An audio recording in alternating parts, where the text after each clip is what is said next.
This is the FlipNerd.com Expert Real Estate Investing Show, the show for real estate investors, whether you're a veteran or brand new.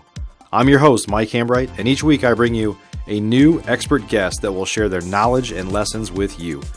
If you're excited about real estate investing, believe in personal responsibility, and taking control of your life and financial destiny, you're in the right place. This is episode number 349, and Damon Remy of REI Blackbook is today's guest. Today we talk about a subject that is near and dear to my heart, and it should be to yours: lead generation and lead management. I've said it many times before, if you don't have leads, you don't have a business. And if you don't manage your leads effectively, well, you're not going to have a business for long. So you can't discuss this topic enough, as without leads, you don't get opportunities to talk to sellers. You don't get opportunities to make offers on houses, and therefore you don't get to do deals or generate any profit for your business. So this is critical as a real estate investor. It's an important topic. Please help me welcome Damon Remy to the show. Damon, welcome to the show, my friend. Thanks for having me, man. Totally appreciate it, and excited to be able to share with all your listeners and followers today. Yeah, you've got a lot of knowledge, and I'm glad you're going to share it with us today. So everybody, we're going to talk about lead generation today, lead management, and management is really critical of your leads because that's our gold. So a lot of people, that are running around with a legal pad and manila folders, and you got a stack of stuff somewhere. You are not managing your resources effectively. Post-it notes. I'm not even going to show you my desk. I don't have leads, but I've got all sorts of notes to myself. I'm not even going to go there, but this is a really important topic today. Before we get started, though, Damon has a ton of great experience, and I want him to, for those of you that don't know him, he's the CEO of REI Blackbook, but I want him to introduce himself a little bit and give you your background. So, Damon, tell us who you are, man. Yeah, man. It's always the worst part of these interviews, by the way, is talking about yourself. So, the short story is, really got started in the technology space in the military. So actually served 4 years in the Marine Corps, joined the Marine Corps straight out of high school. Actually had to have my mom sign the paperwork whenever I was 17 to go in, but got very lucky and very fortunate in the military that I got thrown into a technology job role. And although I wasn't really exposed to technology much whenever I was a kid, just quickly found that, man, I really, really, truly loved the technology piece. Fast forward a little bit, I actually got out of the Marine Corps and ended up in St. Louis, Missouri, and was working in the mortgage business back in the heyday. So I am a recovering mortgage broker. It was good while it lasted, but it ended up a tough time about 2008, 2009. Life changed quite a bit, but really applied all the technology stuff actually into really the mortgage side of things, and not just technology, but the marketing skill set as well. So really, I think probably the two biggest skill sets I bring to the table are marketing and technology. And I kind of married those two, if you will, which is going to be super important for lead generation and management, right? Yeah. But I did that specifically in the mortgage business, and we catered to real estate investors. That was our niche. That's what we focused on. And early on, I would say probably about 2004, 2005, the market's hot, everything's really going well, but even on the mortgage side, rates are low, business is booming, and we focused on the real estate investor space. But we said, hey, you know what? If we could actually help them do more deals and do them faster, then they need more money. They would come back to us more frequently, and so we actually just started building just different tech tools. It started with some Craigslist posters, and then we started with websites, and we just started doing different tool sets, if you will. And we actually gave them all away for free. So if you're in St. Louis, you probably remember the heyday of us just giving away all of our tools for free. And the whole goal and principle was, you're going to come back to us for the financing, right? If we can help you do more deals and do them faster, then you're going to need more money more frequently. And that formula worked very, very well up until about 2008. And the whole market dried up, liquidity, all the banks actually came in and started saying, hey, look, we got to look at all of the different loans that we're doing, the different risk profiles, and on all the non-owner occupied loans, the real estate investor loans that we were doing were pretty much the first loans on the chopping block. So we went from doing, 100 plus loans a month to like 10. And unfortunately, your income is also proportionate to that cut. It was a Right. pretty dramatic time. 2008 was a little rough. Now, the interesting piece at that point in time, though, was we kind of stepped back and we looked at it and said, the reality is that this is actually, we saw, all the foreclosures starting to spike and everything else. Like, look, real estate investors aren't going to get out of the game just because banks, conventional banks aren't going to necessarily give them the financing. And so you started seeing a lot more private money, a lot of hard money lenders start popping up, all these institutional lenders. So we knew real estate investors weren't going to quit. And we kind of stepped back and took a look at some of the tools that we had created over the years and said, man, we know they're helping real estate investors. They're doing more deals. They're generating more leads. They're able to manage their leads better. What if we actually package these up and turned it into a software subscription platform? And that's really what we did. We took our first paying customer in 2009, and that's really what jump-started the entire REI Blackbook existence, if you will. So, Yeah, that's awesome. Thanks for sharing that story. Yeah, I was doing a live presentation yesterday, and I was talking about how before I got into real estate investing, I was in the retail space, but I worked for a startup that used a lot of technology. I mean, it was a high tech startup, online retailer, but they were really tech savvy. And then when I came into real estate, and I wasn't an engineer. I mean, I wasn't a programmer or anything, but I was around it enough to know the importance of technology. So this is back in mid 2000s. And when I got into the real estate space, it's like the Caveman Era, right? Like at that time, there was very little technology. There weren't really any CRMs. Like people were using Highrise or Zoho, or they were just finding stuff that they could kind of piece something together, right? But there wasn't a lot of technology. It's just like those worlds hadn't collided yet of technology and real estate investing. And it's been really a dramatic change over the last, almost 10 years, right? Especially the last like 4 or 5, I think, when a lot of institutional players got in, like it just kind of, everybody had to up their game, right?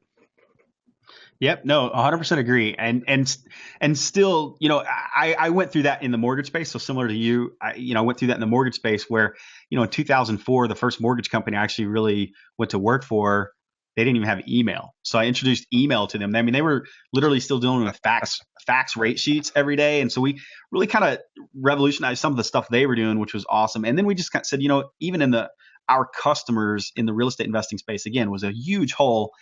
And even then, and it's still to a big degree today, technology is definitely playing a huge part in the real estate investing space, but especially for the new investor, the folks out there that are just getting started, it's still a little bit of the wild, wild west with all of these crazy different options available. What should they really be using? And then not only that, but it's like you got all these different tools. I mean, it really creates this, what I always call multiple system chaos. Next thing you know, you got to have a website, you got to have a CRM.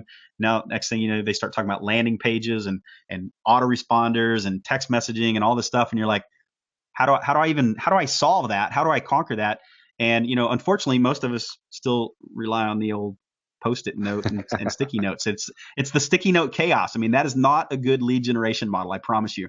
If you got sticky notes everywhere, then you've got a problem.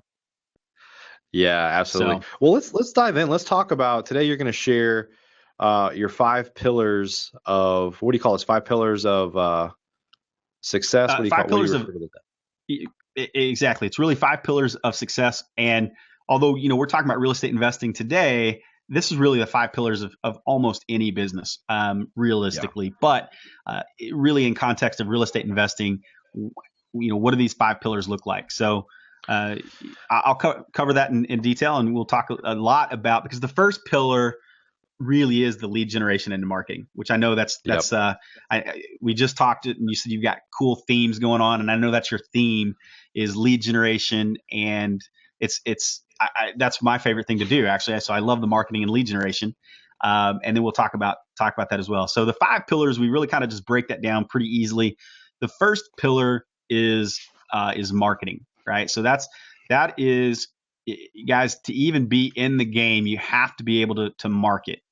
And unfortunately, a lot of folks are doing the marketing wrong because there's just it's the wrong focus. And whenever I talk about marketing, I really talk about the focus of your marketing. And most most small businesses, most realtors, most real estate investors, they're putting the focus on them, themselves, right? And it's they want to get their name out there, they want to get their brand out there, they want top of mind awareness. All of these terms that these big marketing and PR companies have kind of brainwashed us over the years to think are super, super important. And it's easy for them to sell us on that and convince us of that, because we look at these big, big companies like McDonald's or Target or all these big, big brands, and that's what they're really focused on. They're really focused heavily on that brand marketing. But it's just not fair for you as a real estate investor, small business guy, just getting started, to start trying to compare and compare yourself to those big, big brands. I mean, the reality is you're not going to build it's difficult and expensive to build a brand. And most folks probably listening to this call probably don't even have a marketing budget. One, that's a big problem in and of itself. But so they don't have a marketing budget defined. But two, they probably couldn't afford to compete to build a brand, right? Yep. So instead, what we do is we really want to talk about, on your lead generation, a big shift of focus. As opposed to brand, you really want to shift that focus to people with problems, okay? And really solving their problems. And, I do a lot of live presentations and demonstrations and stuff and stuff. And one of the things I always do, and it's always really effective, and I kind of do it for laughs, but the reality is whenever I do this, people kind of step back and they realize, oh, damn, that's true. Because I actually ask everybody typically, it's like, hey, how many of you guys right now listening to this are actually stuck because you don't know which color of blue to use for your logo? Or, you don't have the perfect logo or the perfect company name yet. And so you're just stuck in that component, right? And what we do is we want to actually get you out. First of all, I want to get you out of that mindset and realize that the logo is not going to make or break your business. I mean, don't get me wrong. Cool logos are great, but it's by far, you don't need a logo to do deals. I mean, that's the reality of it, right? Don't let that prevent you from getting started. Yeah. Yeah, 100%. And so I always kind of, put people, and I ask them a simple question. Is like, you know what? I want you to put yourself, which is a good marketing technique, to actually put yourself in your target's shoes, right? So I want you to put yourself in your target shoes. And let's just say you're going after somebody, you're really focused on foreclosures, pre-foreclosures. And, it's so now think about it. I want you to put yourself, where would you be at emotionally if you were behind on payments? Sitting there, you lost your job, you're 2 months behind on payments, you know they're going to be coming to foreclose soon, you're not going to be able to catch up, you're just absolutely behind, you don't have a job, you don't even know how you're going to feed your kids, much less make your house payment, you're stressed about where you're going to live next, all of those things. And I want you to put yourself in those, and so you can actually feel and go through that emotional state of what your prospect is feeling. And then I want you to think about it whenever they get that mailer, if it's a direct mail piece, a postcard, yellow letter, whatever the mailer is, that basically says that you're going to solve their problem, right? And their problem is they got this house, this whole big burden around their neck, and you're going to solve that problem for them. But they look at the logo and say, oh, you know what? That's the wrong color of blue. I'm not going to call these guys. It's ridiculous that that once you start really putting yourself in their shoes and start thinking about that prospect and going through those motions and understanding that their emotions, then I think you guys will quickly realize that some of the things you may be putting emphasis on in your marketing is not as important and is not as much of a priority. Yeah, and I think the importance is that that you can change those things. Like if you go back and look at a couple things here. If you look at most major companies, their logo is usually text-based, right? Like if you think of GE, Microsoft, Google is the word Google with some color to it, right? They don't have, I think sometimes we want to have this like ridiculous like graphic designer create, like it's not like it's a tattoo that you're going to live with on your body forever. Like it can change, right? Exactly. And so keep it simple. And again, if you go back and look at lots of major companies, their logo has changed many times over the years. You can have iterations of it. So just start with something simple, don't get too creative. But most importantly, don't let it slow you down from getting started, because at the end of the day, what's more important is that you're hitting people with a direct response message of some sort so they can contact you, and you're not fooling around with a logo or something like that, right? Are you looking to change your life through real estate investing? If you're interested in either getting started or taking your business to the next level, please check out FlipNerd's private program at theinvestormachine.com. This is the most robust real estate investor coaching, networking, and mastermind on the planet, and designed for your success. If you're ready to roll up your sleeves, ready to take personal responsibility for your own success, and ready to dive into a world-class instructional coaching program that provides you step-by-step instruction to help you achieve financial freedom, then you should apply today. Spaces are limited, and candidates are only considered after an application and interview process. Our 12-month investor program is unparalleled. Think you might be a fit? Learn more today at theinvestormachine.com. With a direct response message of some sort that they can contact you, and you're not fooling around with a logo or something like that, right? Yeah, and there's a lot of reasons we get caught up into that. I mean, it's interesting sometimes, and I still get caught up in this stuff. We feel like we're productive because we're going through the motions of maybe trying to create our logo, and you're getting stuff done, but you're really avoiding talking to people at the end of the day, right? A lot of folks are doing everything they possibly can to avoid that interaction and actually start having conversations. And so another important piece, so that's what we talk about, is the wrong focus. It's not focusing on you, your company, your brand, your logo. The focus certainly shouldn't be on there. It should absolutely be focused on people with problems. And as long as we're talking about that, that's another important piece. It's not just the same old generic message, right? It's not just one blanket message to every potential target. You really do need to pick a specific target. And Mike, you mentioned direct response. That's the key for most real estate investors, is to understand direct response marketing. When we talk about marketing and lead generation, it really is about direct response. And there's some fundamental principles of direct response. And part of it is understanding the audience, right? But you got to pick that audience. Now, typically, whenever I actually talk to folks about this, they get a little bit leery to say, I don't want to just focus on folks that, probate, that, folks that have inherited a property, because that's such a small niche and there's so much more out there, and I don't want to miss out on everything else.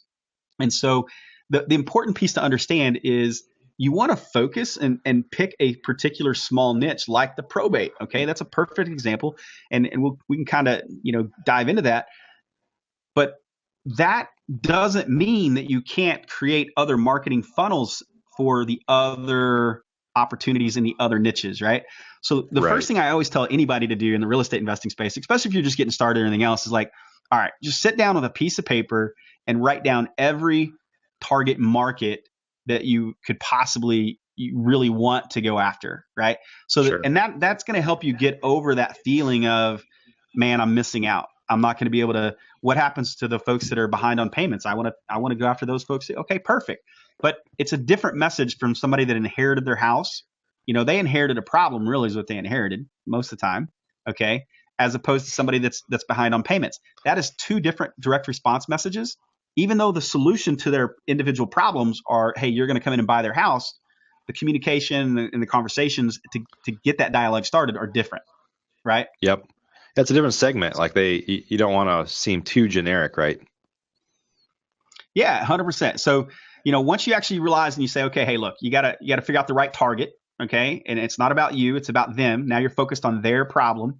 And now you got to figure out, okay, there's different problems for different segments. And so there's multiple different segments of sellers. There's different segments for buyers. There's lots of different segments in those high level categories. We got to drill down even deeper. Once you actually do that, then we really kind of start getting into pillar number 2, which pillar number 2 is follow-up. And the money really is in the follow-up. And I got to tell you that statistically speaking, this is where 92% of real estate investors fail. Okay. They fail miserably at the follow-up.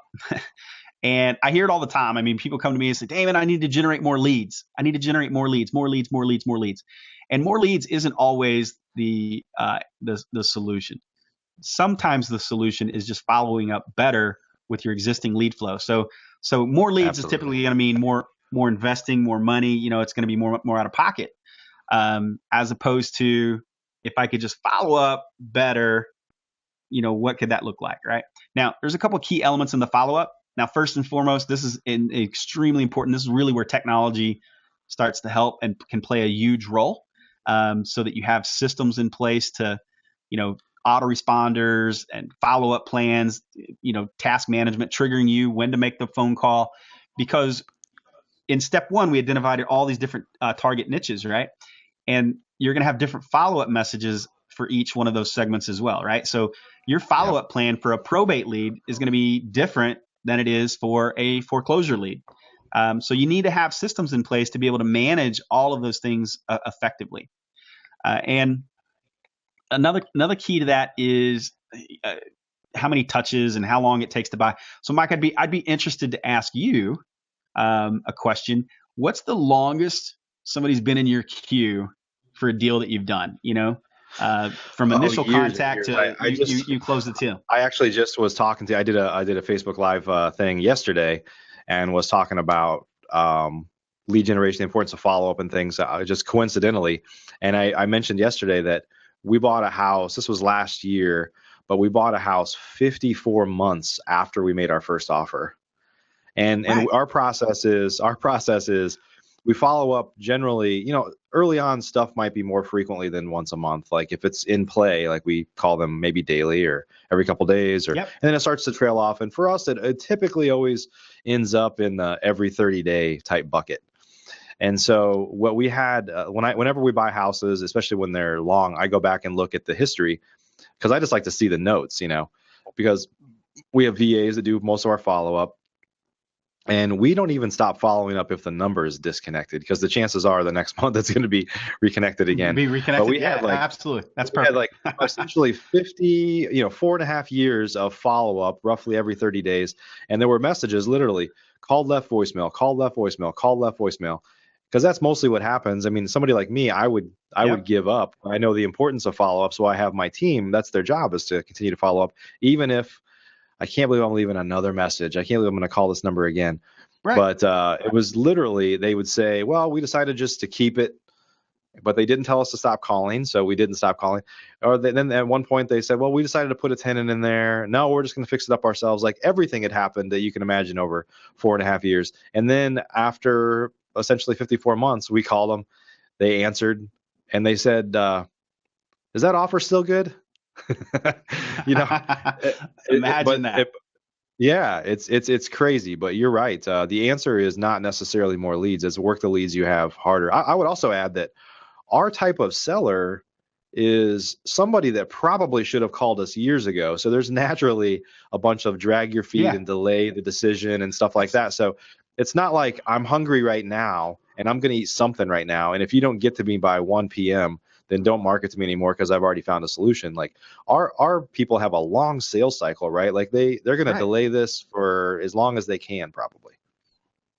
Yeah, 100%. And the nail on the head right there is, I love that, because that is so true. The reality is, and it obviously can be varying depending upon what niche you're going after. And if you're going after folks that are behind on payments and in foreclosure and in distress and all those types of situations, they're typically in those situations for a reason, right? I mean, they're not quick to act and things like that. I can tell you across, the thousands of real estate investors that we serve and use our tools and products, we survey them, and we can see that about 20% of transactions take place after 12 months from the initial contact, right? Yeah. So, and that's really important to understand is that follow-up piece. Now, the other big question I would have is, obviously you've got systems in place, you've got VAs kind of handling those follow-up phone calls, but how long is it really taking them to pick up the phone and leave a message and just touch them on a monthly basis? And what kind of expense is that really once you actually are really working those leads, Yeah. Especially for the return that you're getting. Not much. When you consider, we know it's a competitive market right now. Marketing costs or advertising costs kind of per deal are up. And it's like, if you could, with a typical VA, and of course you could use automation with texting and voicemail blasts and stuff like that, that doesn't really cost you anything. But even if you have virtual assistants following up, which I do, a lot of times if they help me get one deal in a year, that probably offsets what it cost me to pay for them for a year. So It's like, what is it costing you to not follow up, right? Your marketing is inefficient, and Exactly. spending more money on marketing is not always the answer. Yeah, and so, I've got some other statistics and everything else that actually show the majority of transactions. So 81% of transactions actually happen after the fifth touch. Okay, so the fifth touch. Now, so you would think that if 81% of all transactions happen after the fifth touch, then that means all real estate investors are at least following up 5 times, right? Because we know that stuff. But no, the reality is there's only 8% of real estate investors that are actually following up 5 times or more. Wow. And so if you think about that for a minute, 81% of transactions happen after the fifth touch, and only 8% of real estate investors are following up 5 times or more. 8% of investors out there are getting 81% of the transactions because they simply follow up. You know, and so for those of you guys out there listening or watching this or everything else right now, I want you to think about it. I mean, you go to your local RIA club, you go to your local meetings and everything else, and you can always see the 1 or 2 guys in the room that are dominating the market. And I would guarantee you it is because they have follow-up systems in place, whether it's a VA, whether it's technology, whether it's, whatever it is. But guys, sincerely, we talk about, lead generation problems, but it really is typically a follow-up problem. And you know what? Marketing is getting a lot more expensive these days. I mean, you just said it. Your marketing per deal is up, things of that nature.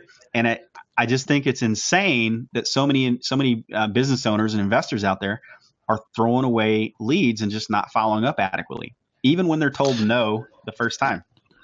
Yeah. And what I want to point out here, and I don't mean to like pigeonhole people. If you're not, here's what I'm going to say is that in my experience, some of the best real estate investors have a high salesman aptitude. Like they're salesy. They love to sell. They love to meet with people. They love talking with people. I'm not trying to say for the introverts out there that you can't be successful in this business or that you're not.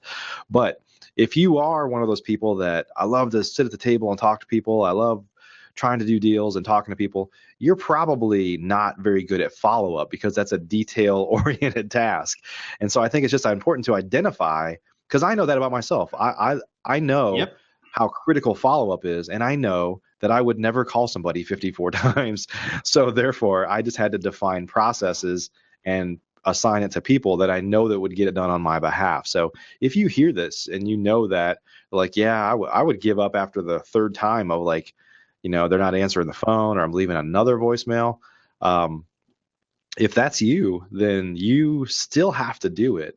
You have to get it done. It doesn't mean that you have to do it, right? Right. And, that's a super important part. And especially as business owners, I mean, first of all, you guys all have to realize that you're building a business. I mean, you are a business owner, and you can look at every successful business out there. I promise you, there's the guy at the top is not doing everything. And in fact, he should be setting the vision, the mission. I mean, there's some things that he should be doing, but absolutely, guys, first of all, identify your weaknesses. And I think corporate America has this backwards, by the way, Mike. I mean, I worked in the corporate world for a while as well. And, your quarterly reviews or annual reviews, it was always they bring you in, they set you down and they tell you what you're not very good at. And then they want you to work on that. It's like, we need you to get better at doing this because you're not very good at that. And you need to focus on that. Like, well, I'm not very good at it because I don't like to do it. I don't enjoy it, but I'm really good at these things. So I'd love to focus on those. Right. And, as a business owner, I would tell you guys, kind of piggybacking on what Mike just said, is if you don't know what you love to do and you don't know what you're really good at and what you enjoy, and equally know what you're not good at and what you just don't enjoy to do, you really need to sit down and do some self-evaluation, look at everything in the process and outsource everything that sucks. I mean, outsource everything, delegate it, and systematize it. I mean, because that stuff has to get done, but you don't have to do it. It's a perfect example. I think it's tough because a lot of new investors, and not everybody fits this boat where they left corporate America, but you came from a company where there was an IT guy. If your printer didn't work, if you needed to hire somebody, there was HR. Like there were resources, probably more resources than certainly more resources than any of us have when we start off as a real estate investor, because we're trying to do everything. We're trying to be lean and mean. And I think there's a balance there somewhere. I'm not saying that if you're broke, you can't be successful starting off as a real estate investor, because some of the people that I know that are the most successful really were flat broke and kind of hit a rock bottom in terms of financially, and they had to be successful. It wasn't an option. And that's kind of how I started. Is like failure just simply was not an option that I could accept anymore. But it helps to have resources, because ultimately a lot of people seem to forget when they get into the real estate investing business that this is a business. You have to have systems. You have to have processes. You're going to have people soon. Otherwise, even if you are successful, like successful could just be I've replaced my income.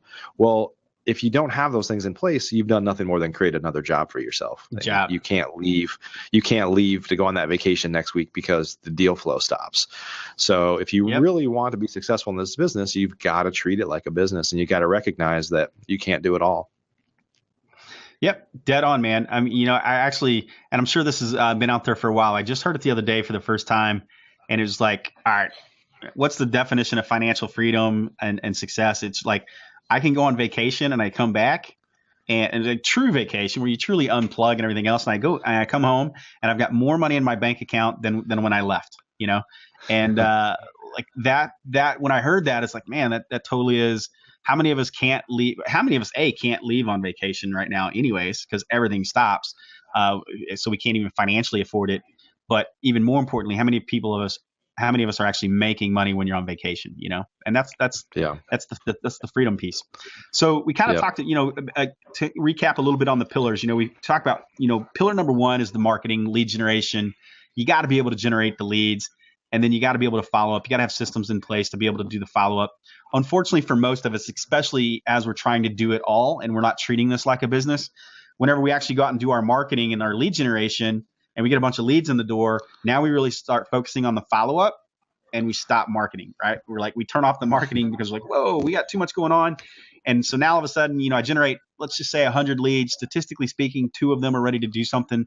And so now I filter out and I figure out and find out the 2 that are going to do something. I really move them into the next pillar, which is pillar number 3, which is specifically in the real estate business, is really deal management. So I'm actually managing the deal. That's more of your operational role. And once you get that contract signed, especially in real estate, I mean, it doesn't just you sign the contract and wow, hey, I'm ready to cash a check. I mean, there's still a lot of additional work depending on your strategies, what you're doing. Are you buying, holding, lease? I mean, there's so many different strategies, obviously, to go in on this call. But once we actually get to that point and we actually get the contract, now we gotta start doing that. And guess what? We stop doing now. Now we stop following up. Right. So now all of those other people that we had generated the leads, we stop following up. And then we get to the the 4th pillar, which is actually closing the deal, cashing the check. And you want to be able to do that in such a way that you can create a referral model, right? So now you create such an experience for those individuals that they're going to start referring. And now you need to also orchestrate that. So there's a whole process where you need to proactively reach out to those folks, orchestrate it so they can actually send you referrals, right? So there's actually a process and system. And so once we get to that point, though, we cash the check, we turn around, we look, and we're like, all right, I'm ready to do the next deal. But the problem is there's no pipeline. There's like start marketing again. I've stopped. Yeah. And you just go back over and you start the process all over again. And that actually introduces the 5th pillar, which we've already kind of been talking about anyways. And the 5th pillar is kind of the fundamental underlying pillar between all 4 pillars. And that is systems, right? You have to have systems to continue to be able to market for you, to be able to do the follow-up. And again, you got to identify what you enjoy and what you love to do so that you can focus on those things. That's what you need to be doing in your business. And you got to have systems and processes in place to be able to do all those other things so that it works without you. At that point, you've actually created a business, not a job, right? Yeah. And that's the fundamentals of the 5 pillars. So yeah, even if you do everything, I mean, I'm here to tell you, for somebody that's done a lot of volume in certain years, even if you're nonstop advertising and lead generating and you've got your systems mostly figured out, this is still financially a roller coaster business. You're going to have, you don't do a deal for 3 weeks, and then even if you're advertising a lot, then all of a sudden you do 2 or 3 deals in one day. your sales kind of get clustered up, where you have a killer month and then the next month you lose money. So even if you're doing it right, this is not a steady paycheck type business. And I'll tell you what, there's a massive tail whip effect if you stop advertising. You can never stop generating leads or feeding your funnel, because that's the only way that this is ever gonna you're going to be able to stomach this business, is if it has some level of consistency, which was, even if when it does, it's nowhere near as consistent as a steady paycheck, which is okay. But why put yourself through the drama of having to start over every 4 times a year? Because I got a deal and now I'm going to stop everything and just do this deal. When I sell it, I'm going to start again. There's no way you're going to really be able to operate a successful business that way. Nope, not at all. Not at all. I mean, the lead gen and the marketing piece, and I know that's kind of your theme right now, Mike. I mean, that's imperative, honestly, to any business. I think we all know that.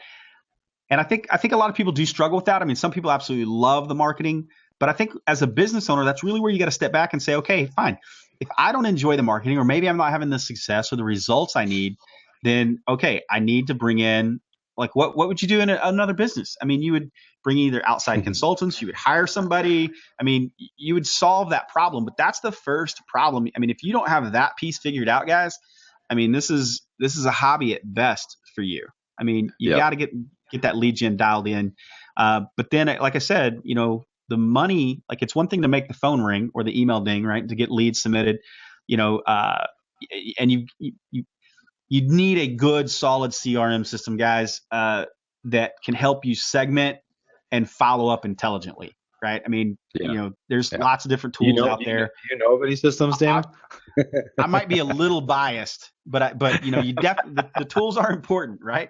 I mean, it's you're not going to go become a farmer without a tractor, probably, right? I mean, you need, there's certain things that you definitely need in your business. And sincerely, I mean, I tell people all the time, obviously I've got a little bit of bias and I want you to, jump on the board with REI Blackbook, but the reality is, guys, even if you don't use REI Blackbook, I mean, you need to use something. I don't even care if it's a Google spreadsheet to track and maintain your contacts so that you know that you're following up consistently, because the sticky note chaos is not a system. Yeah. Okay. Post-it notes. And I'll tell you, you need to have a CRM. You need to have certain tools to run your business.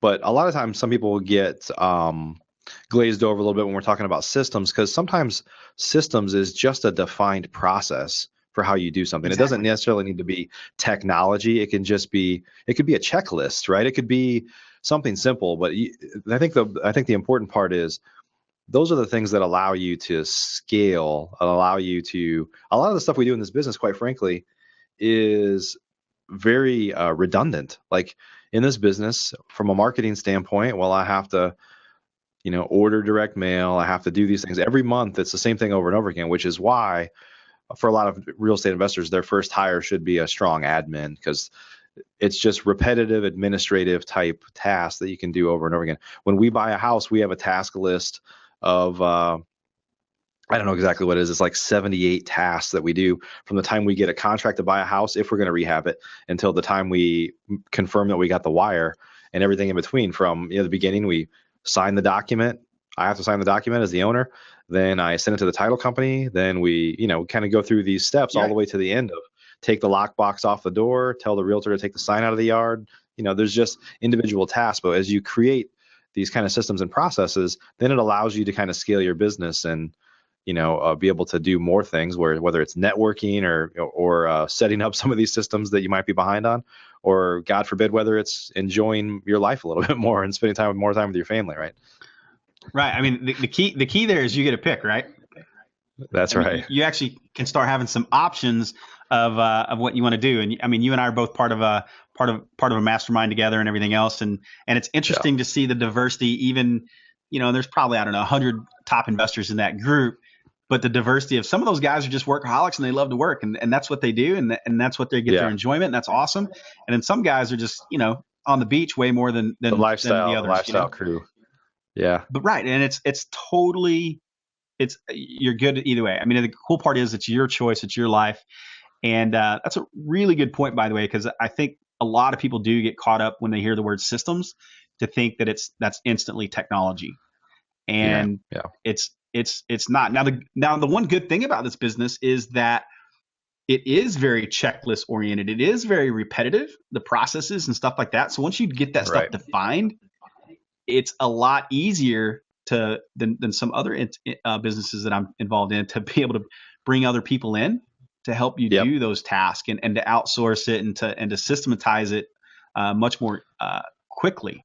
So yeah, absolutely.